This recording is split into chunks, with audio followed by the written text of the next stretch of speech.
Stay savage, your boy ShinoBeenTrill. What's poppin'? Today is honestly a good day because we made one video and then we got a chapter review for Boruto. We got manga chapter 13 just dropped. Yes, manga chapter for Boruto number 13 is finally here. You know, we always gotta wait so goddamn long for these chapters. I don't understand.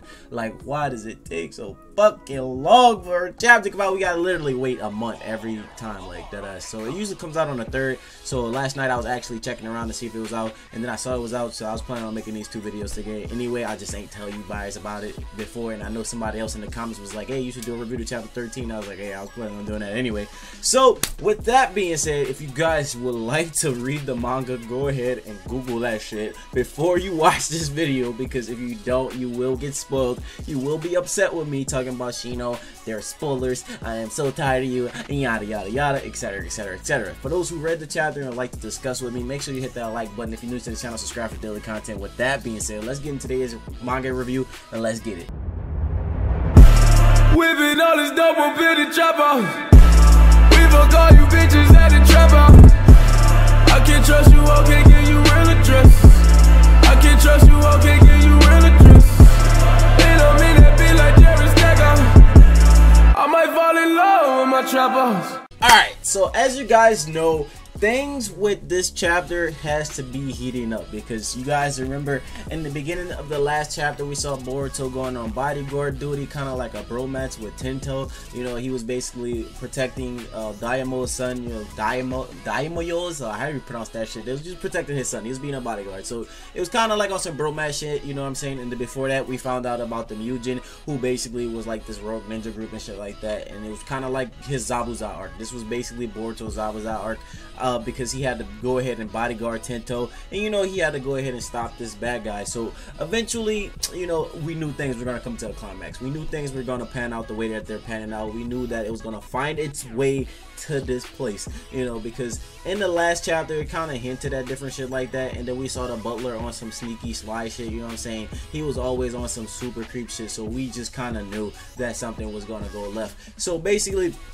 in this manga chapter, you know what I'm saying, Boruto and them start off on some chill shit. You know, they start talking about different things. They get called to the office, the Hokage's estate, by Konohamaru Sensei. This just sounds so weird. Calling Konohamaru Sensei is probably one of the weirdest things that I gotta get used to, like, because it's Konohamaru. Like, bro, Konohamaru, you ain't no fucking sensei. Get your fucking head ass down. Anyway, back on topic. They call him back to the office, and shit like that to receive a mission, you know what I'm saying? So it's one of those things where, you know, we thinking they're gonna get like a basic ass mission, you know what I'm saying? But for them they're getting a B rank mission. So basically, this guy gonna be Boruto, Sarada, and Mitsuki's first high up mission and shit like that. We see Konohamaru in the office, and the office kind of fucked up. You can see like Naruto's been there, because you know Naruto's kind of a slob and shit like that. He's kind of messy and shit like that. So if you look at the office, it's really really messy, and he needs to go ahead and basically clean everything up and get everything tidied up and shit like that. So basically, he's giving them this mission. It was like, yo, there's no option to fail. If you fail, you're gonna have to scrub this office. You know, people are gonna talk about you. Rumors are gonna be bad. You know, but I have confidence that you guys are gonna be able to do this. You know, we usually give this mission to Tuning, but at the same time, I do feel confident that this team can handle it. And he goes ahead and talks about how Garo, the Kazekage, used to take B rank missions and shit like that. Then we get this little glimpse from Sarada, basically talking about how she wants to be Hokage, and how this is going to be one of the necessary steps that she needs to take in order to become Hokage. She was like, yo, this is what I need to do, because if I don't do this, then I won't be shown that I'm ready enough to be Hokage. So like, one thing about Sarada in this chapter, I don't know if you guys follow me on Twitter. If you guys don't, you know, it's at ShinoBeenTrill, shameless plug.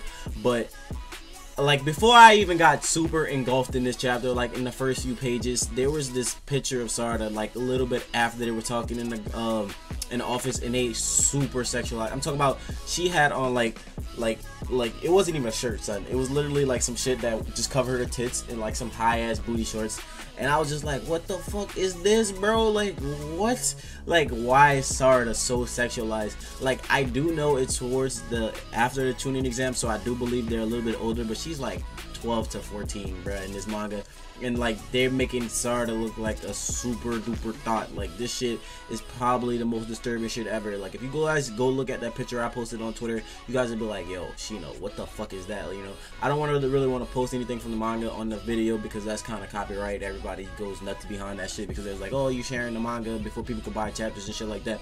But the thing is, like, she is super duper sexualized. Like, this shit is actually ridiculous. So before that takes place and shit like that, Boruto goes ahead and he basically leaves the stage talking about his B rank mission. Goes and check his pocket. You know, Tento actually snuck the Sasuke card in it. A lot of people don't know it's the Sasuke card. It's the super ultra rare card that he wanted so bad, but he actually snuck the card into his pocket without Boruto knowing. And everybody knows it's a Sasuke card, because if he getting 7 of the Hokage card, you know, what other card could he possibly want? What other ninja that we see Boruto like fantasize over? So obviously it's Sasuke. So basically, as that shit continues, you know, he goes and back try to return the card and shit like that, and he finds out from, you know, Lord Daimyo himself, like, that, you know, they basically kidnapped Tento. This shit is starting to get heated. This shit is starting to get intense. So Lord Daimyo actually didn't tell Boruto directly, but Boruto was kind of eavesdropping, you know what I'm saying? And basically he was trying to, you know, listen to what was going on, because he was looking for Tento, but he couldn't find him. So it was one of those things where he was just listening, and he basically got some information about, you know, how they want 500 million real and shit like that, or they gotta free all the prisoners in the jail,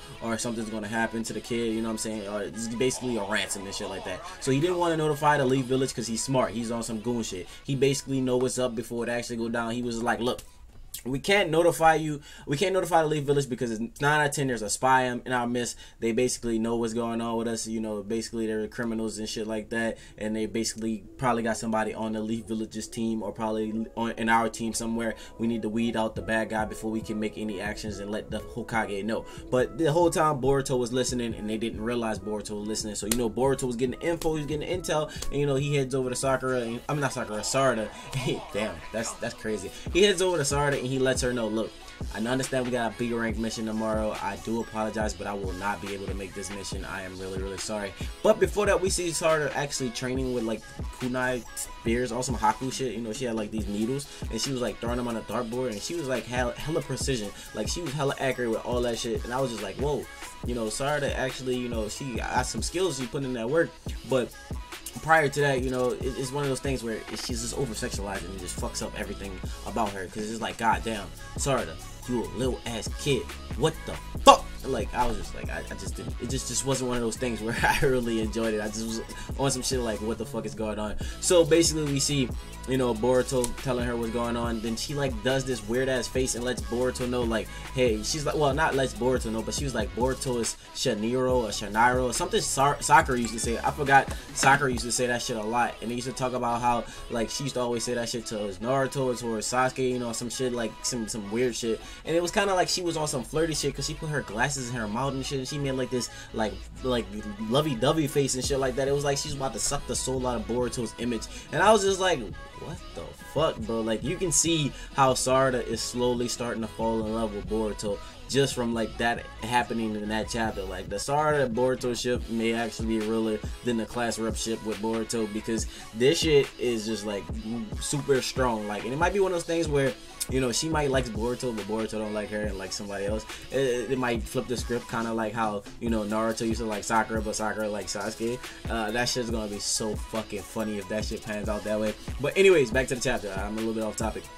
So, you know, Tento still kidnapped and shit like that. Boruto takes it upon himself. You know, Tento basically has his moment where he, you know, gets his nuts big. And basically the butler, you know, he was the whole bad guy the whole time. He was actually, and the crazy part about it, he was actually Jhojoji, the guy that everybody's been looking for. You know, Naruto was looking for this guy. Like, everybody was going after this guy because he's on some Zabuza shit. He's one of like the bigger kingpins in terms of Boruto. He reminds me of Zabuza, kind of. You know what I'm saying? He was one of those serious ass boss. You know, that's Boruto's first major boss and shit like that. So, you know, basically he's talking to Tento, letting him know, look, I kidnapped you, look, this is what you want, don't you try anything funny. And he talks about how, you know, Tento wants to be a ninja. He basically makes fun of him, telling him that he will never be anything. You know what I'm saying? He basically hacks him up, throws him to the ground and shit like that. But, you know, Tento actually drops a shuriken, and he drops a Naruto card, and he starts to get some nuts. My boy balls drop. I'm talking about, he dropped his testicles, and he was just like, look, fuck that shit, stop playing with me, I'm not a pussy. And he put the shuriken in his hand, and he actually was about to commit an act. But, you know, it was one of those things where it was like really a little, like, you know, they just wanted to make it seem like he was actually gonna do some major shit in this episode, and make it seem like he was gonna do some brave shit. Honestly, I thought he was gonna throw the shuriken at one of the goons or some shit like that, put somebody eye out, you know, cut a nigga, you know what I'm saying, basically damage somebody, put some hurt on somebody, you know, make them bleed or some shit. That way they could actually show some emphasis of him actually developing into a strong ninja. But they didn't do that shit. You know, it was one of of those things where, you know, Jhojoji basically just tackled him down and just like, you know what this jutsu is, you know, the jutsu he used to turn into the butler and shit like that. He basically said, in order to turn into, I still have to eat your brain while you're alive. So he basically was about to turn into Tento. He was actually about to sit there, eat this man's fucking brain and suck this man's soul up. And I'm just like, yo, this nigga is so weird. Like, it's so gross. And like, basically Tento was just telling him, he was like, yo, you're not a ninja, you're a scum, that's why you don't have a ninja info card. It was funny to see him talk about Orochimaru getting a ninja info card and shit like that, and talking about how he's just like me, how the hell does he get a ninja info card and I don't get a ninja card and shit like that. So it was one of those things where it's like, yo, you can see him getting really jealous. But before he can honestly go ahead and try to continue to devour his brain, we seen Boruto come in. Boruto actually was like on some fire shit. Boruto came and kicked him in his fucking jaw. He slid. Boruto was just like, nah, not on my watch, playboy. You know, that shit's not happening, bitch nigga. You know, it was one of those things where I thought it was really dope to see, you know, Boruto honestly starting to show like some true colors. He's about to start to show like some real pizzazz. You know what I'm saying? It's not like the old classic Boruto when we saw him whining and shit like that, being really upset with his dad. But we seen Boruto start to, you know, make his own patch, start to become his own person, letting people know, look, this is me, this is my ninja way, I'm gonna lay things down like that. And then basically that's pretty much where it wraps up the chapter. You know, they didn't go into too much detail after that. You know, in the next chapter next month we're gonna get some results on what actually went down and shit like that. You know, so right now it's still kind of, you know, up in the air, just like smoke up in the air. So let me know what you think about this chapter, and let me know your personal thoughts in the comment section below. I always like to hear what you guys got to say, and let me know how you feel about this chapter, you know what I'm saying. And with that being said, you know, that's all I gotta really cover right now, because, you know, not too much happened. It was kind of short, but at the same time it still was like you know, 38 to 40 pages. You know, they still have those like promotion pages in the beginning and the end, but at the same time, you know, it still was a decent bulk. It's just like a lot of events happen really rapid, so that made it seem like it's a little short. So with that being said, my name is ShinoBeenTrill. Stay true and stay real. Hope you guys enjoyed the video. You know, like I said, share your thoughts with me in the comment section. And with that, I'm gonna get out of here. You know, I always say with that like 100 fucking times. So until next time, see you guys later.